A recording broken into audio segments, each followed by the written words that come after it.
This is the part two of my original video from the Christmas holiday when I went home to Alabama to visit my family and I collected some of these Opuntia prickly pear cactus plants that were growing in my dad's yard.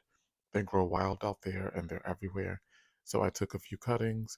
In this video, I'm only going to start with the smaller cuttings. I'm going to put them in this little pot that I bought at TJ Maxx a few years ago.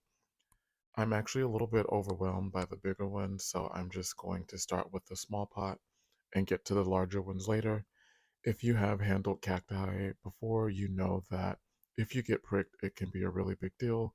So I'm wearing gloves in this video, and I'm also using stainless steel tongs to handle the plant with.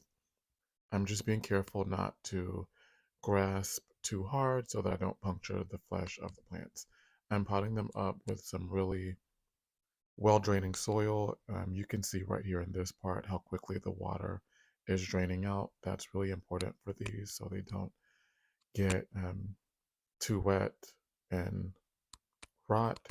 I like to name my plant, so I'm actually naming this one with a little black tag and I'm putting it in the soil before I bring it back in the house.